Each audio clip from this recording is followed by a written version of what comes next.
talked about the fact that music and dance itself was put into an unnatural setting with the interruption of chattel enslavement. Because first you have people dancing for agricultural appeasement, right? Whether it be rain dances, things like that, a good harvest. You have people dancing at the celebration of a birth. You have people dancing to prepare to go into war, or like a ceremony, like the Haitian Revolution, Bukundadi, when they basically, did the voodoo ceremony and declared themselves free, before actually going out and murdering the French. So you have dance as a practical purpose, and as a ceremonial, cultural institution, right? We're dancing for a reason, right? So to put dance from that context into a context where we're selling it, in and of itself is such a bastardization of what it is. It's no surprise. That's what we did. This Soul Man. Anybody saw that movie Soul Man? That's crazy. No? I don't know. I watched the trailer. Take it easy on you today. Last time was a little rough. Have a little fun. Harvard Law School. Yeah! Tuition and fees. $10,493. Harvard Law School. This is a big day for all of us. That's why I've decided to let you pay your own way. Estimated annual living expenses, You ever applied for a loan before? $7,500. Mr. Watson, you don't pay your bills. 1986. Total for 3 years of law school. Wait a second, look at this. Full tuition for most qualified applicants, qualified black applicants. $53,979. Don't you think you're overreacting? No. Congratulations, Mr. Watson. Thank you, sir. I'll do my best. Some people do nothing to get into Harvard. It's gonna be great! These are the 80s, man! It's the Cosby decade! For Mark Watson, all it took was a little soul. I'd like to meet my good friend, Kareem Abdul-Ali. Yeah, Washington, you're on the coin toss, so he'll take Leon. That's Watson. Right. Sorry, Marcus. Yeah, that may be a problem. Roommate was a black people. A black Negro? There's something really strange about her, Victor. What it is. Oh, God, is she beautiful? You gotta believe me. You must have learned a great deal more than you bargained for. Tell her white. Don't tell her you're white. What's going on? Can we blame for the color of his skin? Mom, Dad, I'm black. What? No, you're crazy. Mark Watson. Come on now! From the producer of Risky Business, Soul Man. He didn't give up. He got down. Got out. We did this, right? Okay. So we can really appreciate what happens when people are dislocated. Anybody know a nurture rhyme? This nurture. If you happy, you know it, and you really want to show it. If you happy, you know it, clap your hands. All right, y'all kind of got it. Well, we need to pick it up, because we know one nation. We gonna show the world. This how we get more recruits. This how we get people coming back here. The best of the best. We want the best of the best. We want to show them we party, we're smart, we graduate, we do all these good things. So now we're time to celebrate, right? If you happy, you know it, clap your hands. If you happy, you know it, clap your hands. If you happy, you know it, and you really want to show it. If you happy, you know it, clap your hands. When I say gator, you say gator. Gator, gator, gator, gator. Oh, no, no. You gotta repeat after me now. We're smart. All right? When I say gator, you say gator. Gator, gator, gator, gator. Gator, gator, gator. Now let's do it right the next time. Let's. Gator, bait. Anybody saw Higher Learning? You can see he like run, nigga, run, right? My gosh. I mean, you just, like they was throwing babies in the joint. And you up there, gator, when I say gator, you say bait. Dislocated. They call it decapitated, right? That's what we do, right? We promote the same thing. You like you build up this tower and there's no fall on you. And you just take all your whole life building it up. And you build it, I'm gonna put the anvil up there and a big concrete block and the joint just keeps pressing. But you keep building.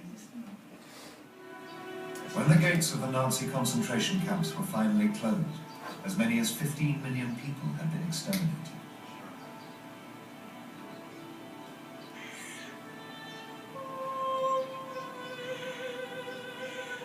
In the 60 years since the Second World War, Germany has come to terms with what took place in these camps.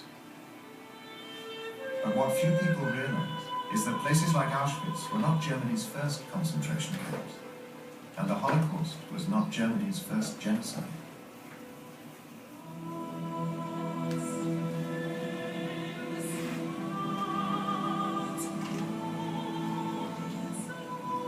These are the victims of another genocide. But these people weren't Jews or Gypsies, and this genocide didn't take place in Europe.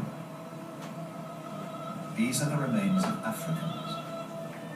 They were killed at the dawn of the 20th century in concentration camps run by the armies of the Kaiser's Second Reich, 30 years before Hitler even came to power.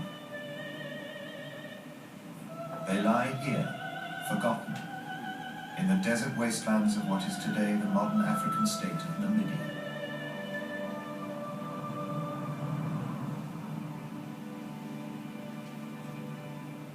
This is the story of the genocide that modern Germany has not come to terms with. For 100 years, what happened in Germany's long-lost African empire has been hidden. It's the story of a genocide that implicates the highest level of the German government, the army, and even some of Germany's biggest companies. But the ghosts of the Namibian genocide have been reawoken. They've returned to haunt modern, liberal, post-war Germany. And in doing so, they've forced Germany to wake up to a very uncomfortable fact. That the dark racial theories that helped inspire the Nazis run much deeper into German and European history than most people want to acknowledge. Soldiers received specific orders which allowed them to kill anyone. It was an overall strategy aimed at ethnically cleansing the countryside to create Lebensraum for German settlers. The whole process was genocide, and the deliberate extermination of Herero, the vernietigingsbevels, the destruction order. Many of members of my own family died.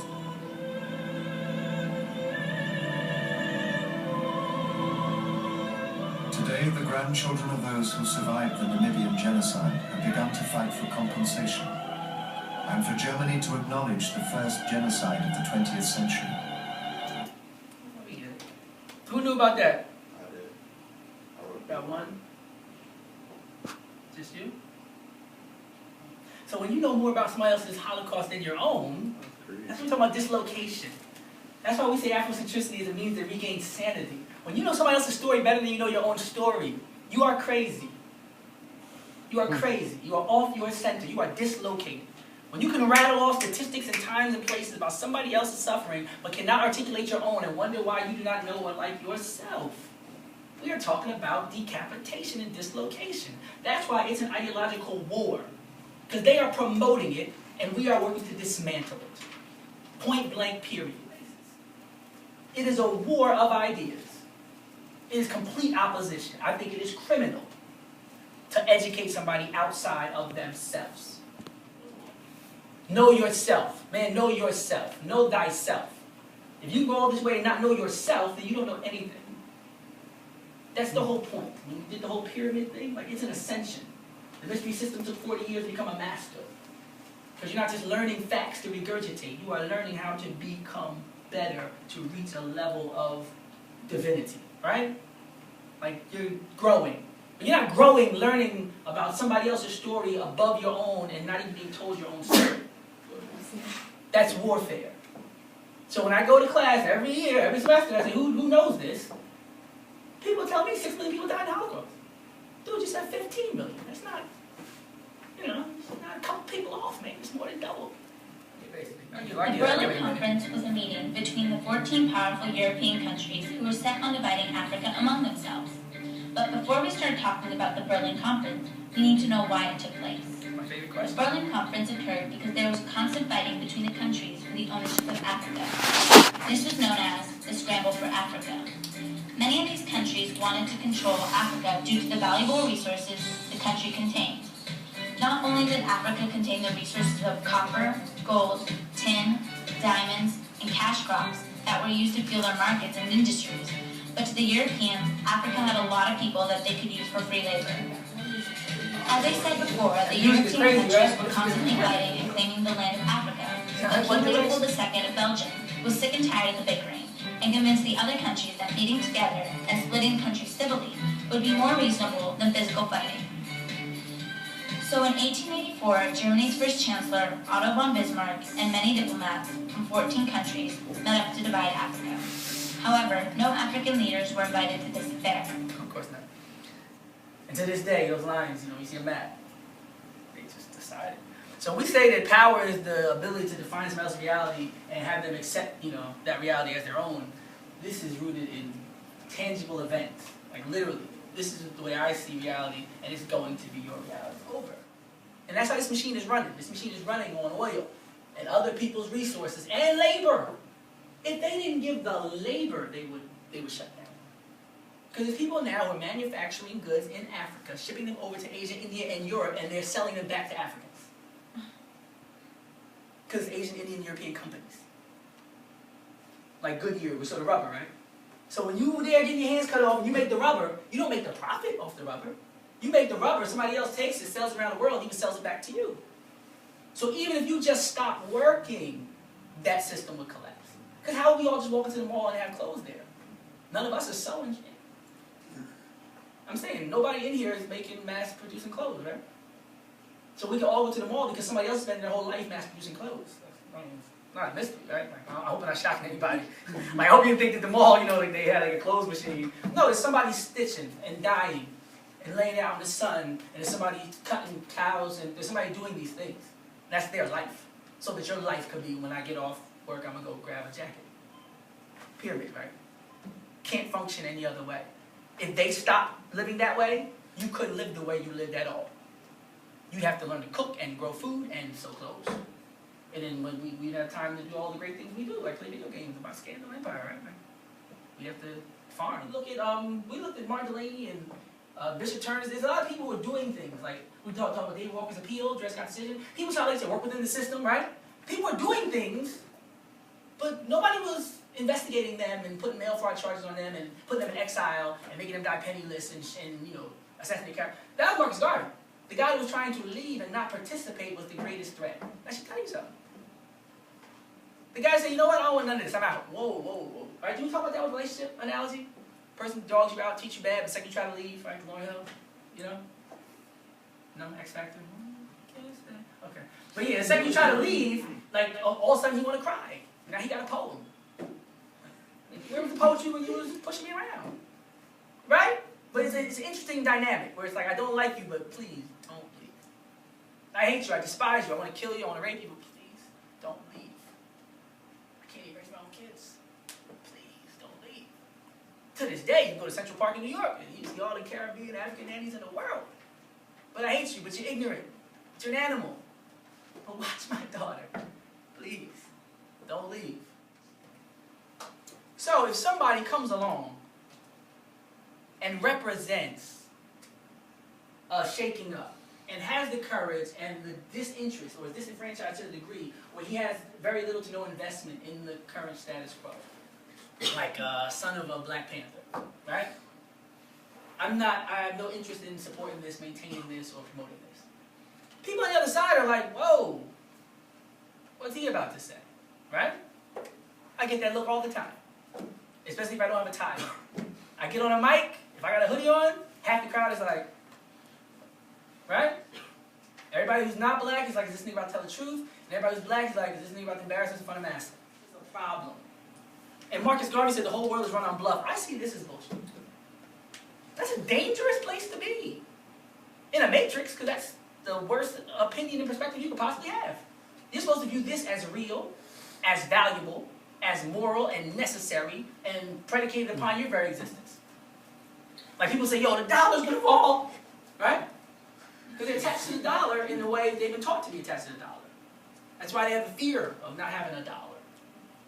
Even if it's not backed by any genuine gold standard or anything, all that, right? I'm supposed to be doing. But I'm just letting you know what kind of threat that a person like Tupac is.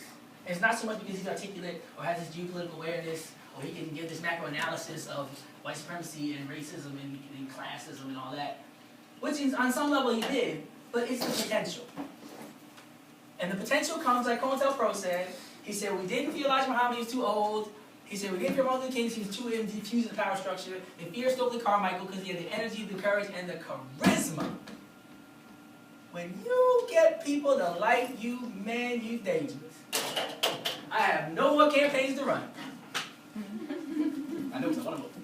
If you watch that again, watch the wink after he said the comment, because most people miss that. That's the best part. The wink is the best part. The wink is like, yeah. You seen But, the meme that said that? oh, who did that? Who said what? They had a meme. Oh, with the thug life thing at the end, right? And then there's another one that dropped the mic. But being cool is dangerous. So when people see the value in charisma, and they're in power and don't have the same charisma, then the first thing we do is criminalize coolness. And that is a very real historiography.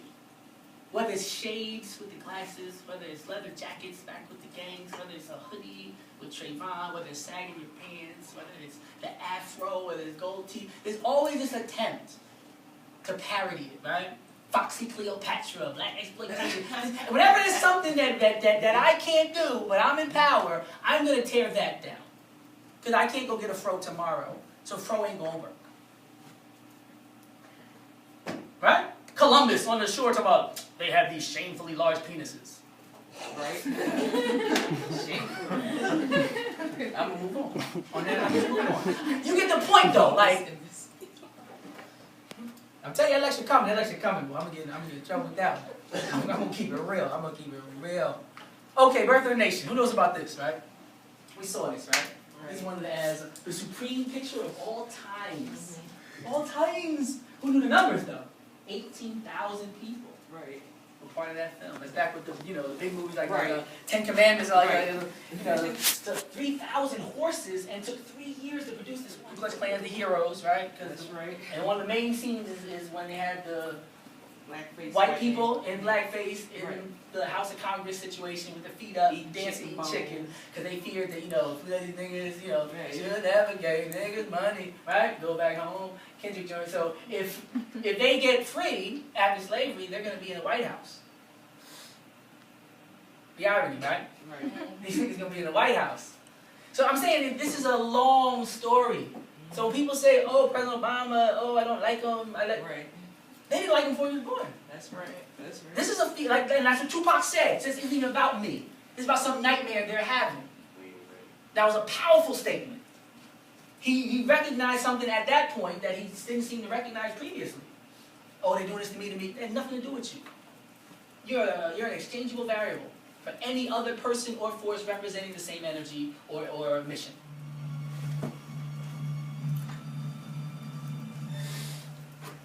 I know some of y'all waiting to see what's the big deal. You're not going to see that, so I'm going to turn off in a minute. I know somebody's thinking, they waiting for it. Waiting for it. You just shot Abraham. Yeah, they pop Lincoln. Rock-a-bye, baby. That was crazy, right? Whenever elections happen, people start talking about gerrymandering. No, not him. Gerrymandering is when one party redraws district borders in order to win more than the opposition. Take state X, for example. It has 5 districts, 2 political parties, and an elected official for each district. Here's what the districts look like before, and here's what they look like after they were gerrymandered. Same number of voters, completely different outcomes. All of this is done so the party doing the redistricting can win more seats, and this leads to unequal representation. Now here's what that really looks like. Yep, those are actual congressional districts. So is it fair to change geography in order to win? So we did a Berlin Conference thing, right? If you're going to change geography of a whole continent, then you shouldn't be surprised if somebody's trying to win an election and shifts a line a few miles to the left or the right. That's right. Who took sports and leisure? You got $40 million slave in that class? Yeah. You did. And remember they talk about the jockey syndrome? Yeah. And they talk about Lou Alcindor with dunk, and then it's Afro. We go back to the Afro. Lou Alcindor with dunk, and they say, oh, we're going to outlaw the dunk.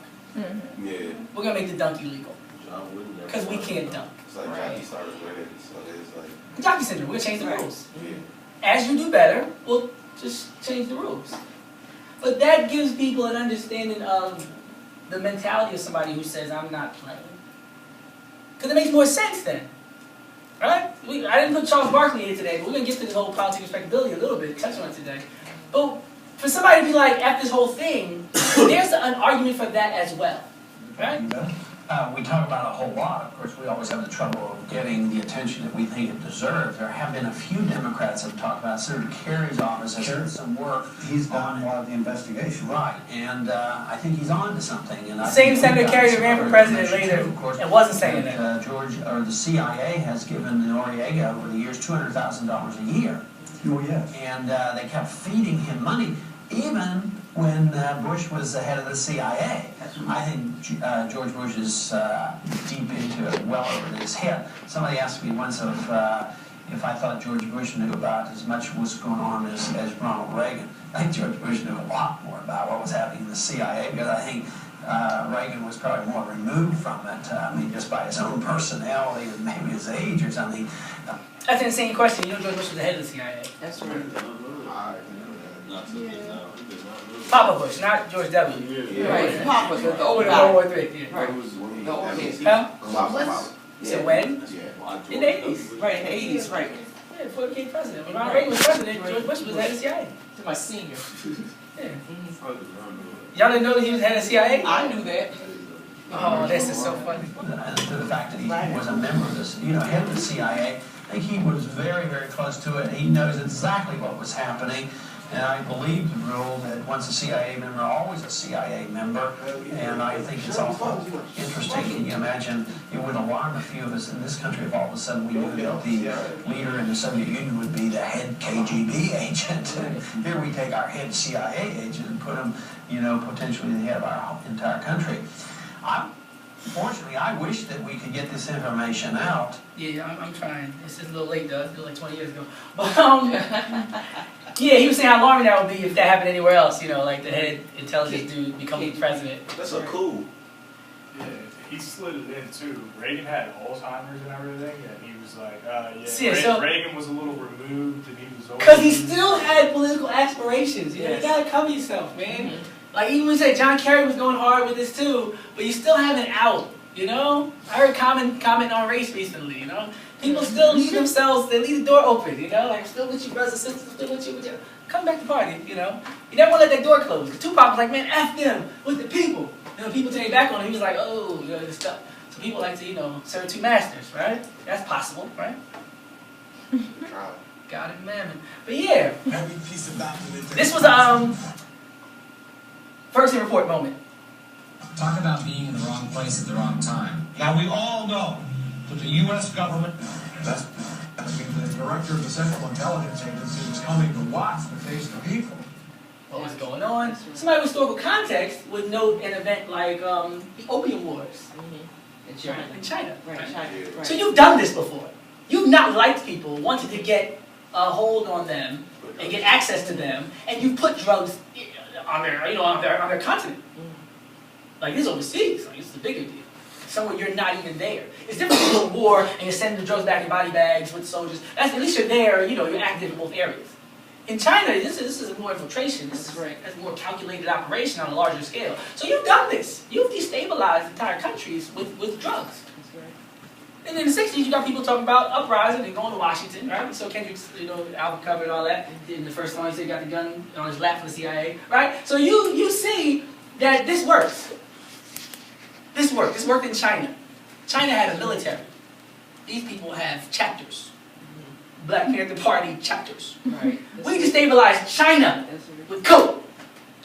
So when the coke hit the block, a couple people was like, duh. They coming at us. Like, that's like a woman literally being in labor and be like, who wasn't all that? Like, what are you talking about? What point of reference are you speaking from? Like, you've never had this, and you will never have this experience. Why comment? But I guarantee, if anybody's taking class on history of race or any race class, everybody got an opinion as if they're first person. I took a class called Psychology of Women. I spoke when spoken to. Played my part. Soaked up information. They wanted the other side of it. I said, well, guys, They like, shut up. I'm like, hey, yeah, it's real true. But I'm just saying, like, know your role. But there's something about race where everybody just has. I heard one person say one time, everybody went through something. I said, what does that have to do with anything? Like, seriously, like, You see, 9/11, Trinidad James, Mark my Hill, that white guy was talking, and Mark my Hill, he said, you know, when it comes to race, he said, sometimes white people just need to shut up. He said they can't tell black people what they can and can't say, because he's like, y'all the reasons that it started in the first place. I told you, to me, it's tantamount to the sexual abuse discussion with men and women. I don't think men should have that role. I don't think men should be talking about rape and assault as the men would be raping and assaulting. I just don't think so. It just don't make sense to me. I would never come to one of those meetings and be like, sit down in the back. And look a little guilty for the sake of those who aren't here. We know you didn't do it. But play your part. Don't be in a joint like this. Now y'all know y'all be wearing tight skirts. No, Charles Barkley, no, Bill Cosby, don't do that. Right. Don't tell me my part in it. Right. Because y'all know y'all be tripping. Charles Barkley. Y'all be dancing to them songs. What's the connection? We're talking about sexual assault. But y'all be in the club. Like, it should be laughable with race, too. Because like, I'm trying to get to that point where people could hear those same arguments of race and be like, this guy's a joke. But this is one of the funny moments where they were negating the lived experience of the people, like Ferguson. And the U.S. government and the CIA supported the Contras in their efforts to overthrow the Sandinista government in Nicaragua in the middle 80s. Now it is alleged the CIA also helped the Contras raise money for arms by introducing crack cocaine into California. Yeah. This guy is like who saw Dave Chappelle when he was making the band? Yeah, I did. He's like, Dylon. But it's Dylon saying it. Like, this dude is talking about the CIA in his third person. You're the director of the CIA. It is alleged that the CIA was involved in... Like, dude, your first job wasn't director. That's right. And you don't look like a young, rookie. You were there. I think it's safe to say he was a member of the organization at the time. If he's on this panel as the director now. Right? I figure at least, it's different because at least he's saying my people. This is what we did. He's saying it like it's somebody else. Right. He's saying it like, I don't know, there's a distance there. I think with Eric Holder, it would be considered plausible deniability. It's a little different. It's a professional distance as opposed to like a third person. I'm not even part of this. Right. And watch, it gets better. It gets better. I'll show you. Felt he had to do something to try to... He's leading the meeting. The same dude you start talking, he's going to lead this meeting. And of course, it just blew up in his face. CIA fights drugs. CIA does not encourage drugs. I mean, it was actually one of the most monumental blunders of all time. We have no evidence of a conspiracy by the CIA to engage in encouraging drug traffickers in Nicaragua or elsewhere in Latin America. Deutsch was there because of the Gary Webb stories. The Gary Webb stories had national furor. Dark Alliance. Dark Alliance, Gary Webb. The United States government turned their head and let this cocaine come into the United States of America. Allow Gary Webb to have full access. This whole thing is orchestrated. It was near pandemonium. It was about, I guess, 1,200 people standing room only in the auditorium. 2,000 people outside listening on loudspeakers. And it was very hard to keep control.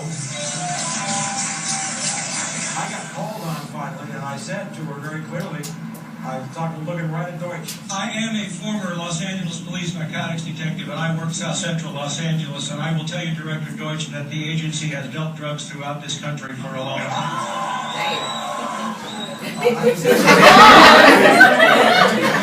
Holy Ghost. Specific agency operations known as Amadeus, Pegasus, and Watchtower. I have Watchtower documents heavily redacted by the agency. I was personally exposed to CIA operations and recruited by CIA personnel who attempted to recruit me in the late 70s to become involved in protecting agency drug operations in this country. He stumbled. Yes,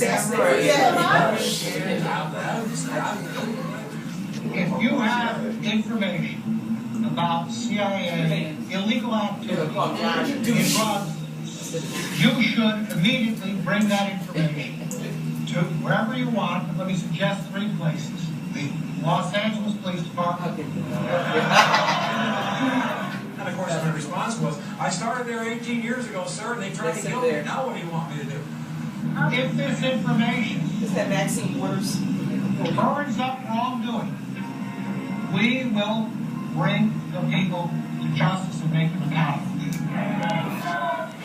The crowd started chanting, we told you, we told you, we told you. And it was a great moment of unity. And it was a healing moment for me, because I'd been out alone for 18 years. I didn't really know that kind of support was there for me.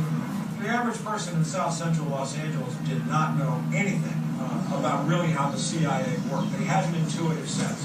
You have a private network run by George Bush and Ollie North, not the CIA. That's right. You won't find the records in the CIA. They're not there. They're in these privatized intelligence agencies. Will you pursue that? Will you pursue Ollie North and George Bush and the massive documentation? All of these gentlemen, like this gentleman here, the co-defendant of Ricky Ross. They needed the money to finance the war in Iran. They had to leave. We know that from the records now that they sent Blandon, who was a CIA operative, CIA, to school for marketing. Marketing the product, which we now know is cocaine. Man, Ricky Ross is waiting to get sentenced Tuesday. And she what the judge gonna say to us come Tuesday? May I just say that the question which was asked of us by the judge was Ricky Ross ever an agent or a contract employee?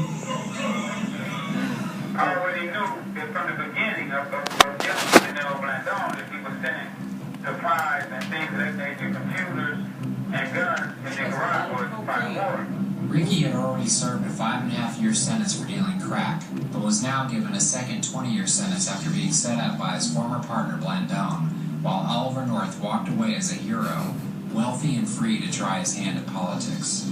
Oliver North was being promoted by the Christian Coalition, and to them he was the last white hope that they were going to have for a right-wing Christian to run for U.S. Senate in Virginia. During the 1986 Kerry Commission, Oliver North's crimes were exposed to the American public, and yet today Oliver North is not only a free man, he has his own show on the Fox News network. That's true. What is that? What video is that? You used to type Irene Contra. Right, I That one took a little wind out of me too. Irene Contra scam. Bill Bennett, right? Who knows Bill Bennett? Bill Bennett was the one who was standing with, what's her name? C. Tucker. Right. And Tipper Gore. The whole advisory stickers, censorship, 2 Live Crew, F the Police. This stuff's terrible. It's poisoning our kids' minds. Tipper Gore, C. Tucker, and Bill Bennett. Bill Bennett, when Reagan was in office, was the Secretary of Education. Later, he was U.S. Director of the Drug Enforcement, whatever title. So yeah, when the drugs was bad, he was there. When education was worse, he was there. One of the arguments in this book for economics that they make is that the declining crime rate, this they do in this hypothesis, one of the reasons crime is down is that abortion is up. Well, I don't think that statistic is accurate. Well, I don't think it is either. I don't think it is either because, first of all, I think there's just too much that you don't know.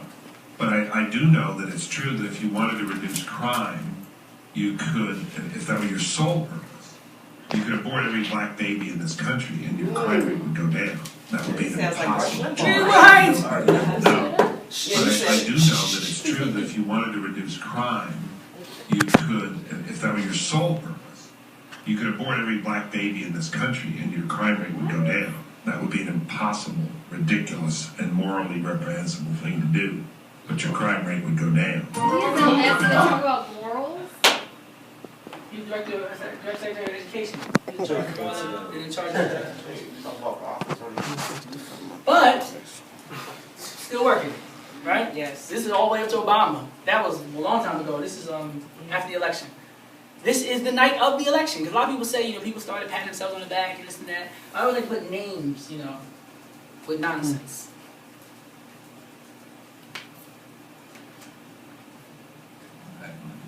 Does anyone know what this means in terms of change of race relations in the United States, or perception of? Well, I'll tell you one thing it means. As a former Secretary of Education, you don't take any excuses anymore from anybody who says, the deck is stacked, I can't do anything, there's so much inbuilt this and that. There are always problems in a big society, but we have just, if this turns out to be the case, President Obama, we have just achieved an incredible milestone for which the world needs to have more respect for the United States than it sometimes does. What is he even saying? The dude that was against Obama that elected was the first one. That's right. Like, we did it. Like, dude, you didn't vote for Obama. That's right. Like, not only did you not vote, like, you were to the right. Yeah. Yeah, you didn't want to born. It was King Harry. Like, you respect America more. So we talked about Kendrick Lamar, and we did that whole thing before the album came out, right? We put him in the lineage. We did Children of the Whirlwind. We talked about Garvey, right? We talked about Kendrick Lamar's verse on the Game joint and how he was shouting out Marcus Garvey and he's Tupac in his prime and all that, right? So we saw it coming, right? So we heard the album. We weren't like, oh shoot, that's crazy, right? We knew who he was a child of, right? So we like to look at the lineage because the historical context is only beneficial if we can apply it. Congressman like the Paul president, Ryan has stirred right? controversy with comments he made yesterday about people from the inner city and what he said is a, quote, culture of not working. Ryan made the comments in an interview with conservative radio host Bill Bennett. How beautiful is this? I mean, how beautiful is it? I mean, once you have the historical context, you can chuckle. You can watch the news and be like, oh shit. For real, he was talking to Bill Bennett and said some wild shit. Word. Like, oh wow, what a surprise. Bill Bennett got a show where people come on and have thinly veiled racist ideas that he promotes and gets sponsorship money for. Let's see what he said. Everybody tells Murray or Bob or Howard, those guys have written books on this, which is we have got this tailspin of culture in our inner cities in particular, of men not working and just generations of men not even thinking about working or learning the value and the culture of work. And so there's a real culture problem here that has to be dealt with. Everybody's got to get involved. You're right. Because we believe the same thing. President, right? Yeah. Yes, vice president. But we believe the same thing. The one point he made was that we have a real culture problem. Right. We agree with that.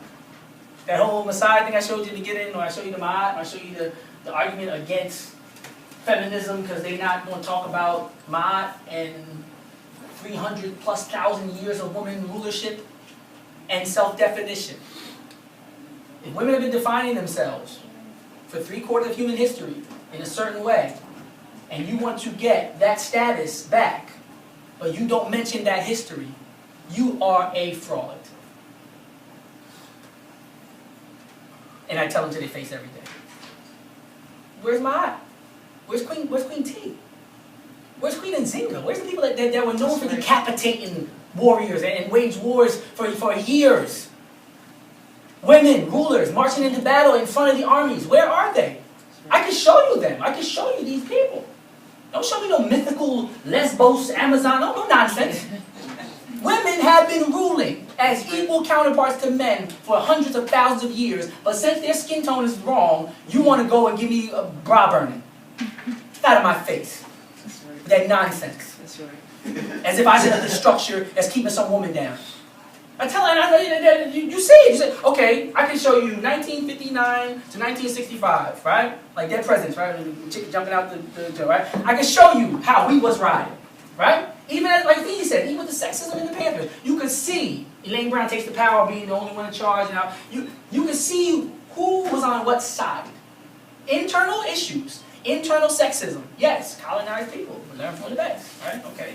Ain't no surprise that after 300 years of slavery, you're going to mimic your oppressor when you don't have any culture of your own, right? You only know what it is. You only know your own story. So yes, so you got these pseudo-African, European-minded people trying to lead a rebellion, but still having the same vestiges of enslavement, so they're still acting with the worldview and the view of women that they got from their European masters. So yes, there's some problems here, but it's internal, right? It's like the N-word. Internal politics. Still different teams. Now, when you bring the wave of feminism into the situation, you see people switching sides. I told him the last time, he said, I'm Black Republican. Right? I'm an Afro-Cuban, I'm queer, I'm this, I'm that. God, said race first. For a reason. Because there's issues where people don't seem to know which one comes first. Right. Are you a feminist or are you an African woman? And where does feminism fit into the construct of Afrocentricity? What's African about it? Are you returning to an African idea? When I show you Isis and Osiris, when I show you the Asar and the Set, when I show you the man and the woman sitting as equal partners ruling, when the man went away, the woman be left there to lead the whole nation. Complete trust. Hatshepsut, Cleopatra, Nefertiti, Nefertari, right? I can go on. Nobody had that problem. Shahrazad Ali in the late 80s had problems. She wrote that book about black women that had attitudes. But see, one thing she did say that was accurate, she said that wasn't our problem. That's the white woman's problem with her man. Right. You was voting. You was in charge. Right. The Iroquois nation, they had all the women sitting around in the long houses making decisions, and the men was out there killing lions. The women was handling the business. That's why you had that whole Medea Big Mama thing where, you know, the woman sort of running the house. It was never an issue. It was never a problem. Nobody wanted to grab you by your hair and drag you out. Big Mama was the law. She gave out all the beatings to boys and girls coming up. Right. But if you dislocated, and you want some Brady Bunch, and you just think, oh yeah, all the men are against her, I think he had his foot on me too. His other foot is on me. What are you talking about? Right. But you get locked in. I got a better one for you. I'm not going to play no games. That's what you need to tell. Gloria Steinem discussing her time in the CIA. That's the hero. That's their hero. A damn agent. That's right. Play it at your leisure. I'll leave it alone. You can do the books, you can do the articles, you can go in. But they'll go all day. The feminism, an agent. Right, that's right. An agent. And people used to do that. They used to introduce ideology, they used to sway opinions, you know, they go Black Lives Matter, All Lives Matter. Let me stop. Diluting, right? Diluting the mission. Brings us right to our boy. Let's end it right. Let's end it the right way. Let's end it strong. Because my man... They already killed him. He ain't talking. They already killed him. They said he carried what he said. Is there an aspect of it that worries you more than... Loaded ass question. No, I think it's... Trayvon Martin. I think it is. You talking about Trayvon Martin. Let's see that. But I also believe that when you tell me that you're going to protect the neighborhood that I live in, I don't want you to have a gun. I want you to be able to see something, report it, and get out of the way because you happen to be a part of the neighborhood. I don't... Okay, how do I get on this real quick? Okay. So, you made a point about guns, gun control. Issues gun control now, right? Communism. People kill guns, people don't kill people, guns kill people, kill guns, and all that. Okay, right? We go all day, right? Chicken or the egg, right? That's the debate now. And yeah, he's old and tired, right? He's like 90. Let's see, I'll give you one more real quick. Cosby grew up in Philadelphia, and to your point, there was racism through your life, and yet your families were able to stay together and fight it as a unit. And learn from each other and take inspiration from each other. Has that broken down? Yes, tremendously. Who's that sitting next to Tupac, Bill Cosby never embraced the hip hop generation though, so it's like he kind of like. We'll see what he says real quick. Go ahead.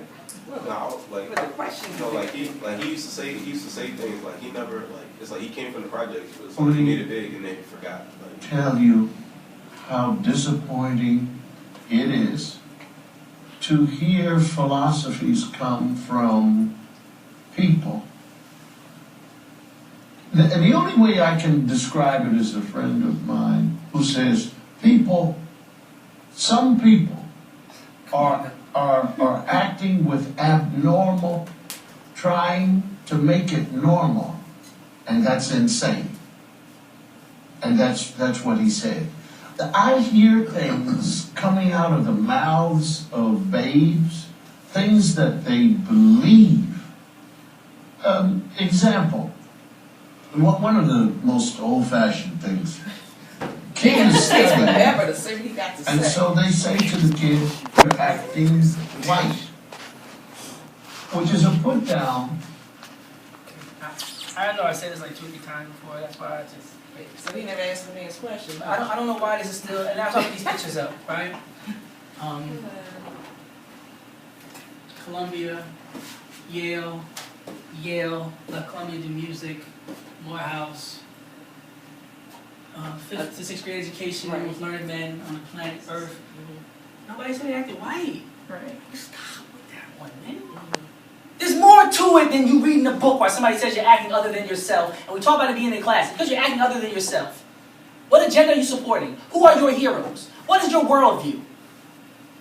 How do you see yourself? The novelty other, the exception to the rule, I'm not like the rest of them niggas, so I'm cool? Or do you see yourself as somebody who's mischaracterized, misunderstood, and misrepresented, and you locate yourself in African context? Yale? Like, really? I don't know. All these people, half the people with Ivy League schools, the rest of them is smart as hell. Nobody ever, that's Nikki Giovanni, I don't know, Toni Morrison. Right. But just the point is, nobody's like, yo, Toni Morrison, mad white, she be reading and writing books. Let's go. Let's blow shotgun holes in the nonsense. Forever. Blacks who made last 4 minutes, we let Harold take us out. History, and we didn't get Black history, lost, stolen, or strayed. If you want to ever watch the strange thing is black. How little there is about us in the textbooks. Napoleon once said, history is a fable agreed upon, and the fable agreed upon up to now is that American history is white on white. But sometimes we did get into the history books. All wrong. Now you take this one. The Growth of the American Republic, 1942 edition. Samuel Eliot Morrison, Henry Steele Commager. Quote, as for. This has to do with slavery. Who's seen this before? As for Sambo, Professor Morrison. Sambo, Professor Commager. As for Sambo, whose wrongs moved the abolitionists to wrath and tears, there is some reason to believe that he suffered less than any other class in the South from its peculiar institution. Talk about that. Peculiar institution means slavery. Although brought to America by force, the incurably optimistic Negro soon became attached to the country and devoted to his white folks. Unquote. Those lines were written by 2 Pulitzer Prize-winning white Northern professors. That's ideological warfare. Right. That's what they write. You ain't never seen Bill like this? I got that jacket. Slavery. Definitely do though. Black men being brought over from Africa and changed. Tough thing, slavery. But this way slavery is taught, it sort of takes the sting out of it. Because the way it's usually taught, people think that we Afro-Americans started with nothing but little grass skirts like the kids in the Tarzan movies. And though America gave us slavery, America kindly gave us religion and a lick or two of education. And when we get more jobs and more education, up from slavery. But when you look at this country, you gotta give us a little more than rhythm. You gotta give us style. Now, if you tell the history of slavery right, you're gonna make trouble with it. The slave trader didn't take some savage out of Africa. He took a human being, sold him like an animal, and separated him from his family. America invented the cruelest slavery in the history of the world because it broke up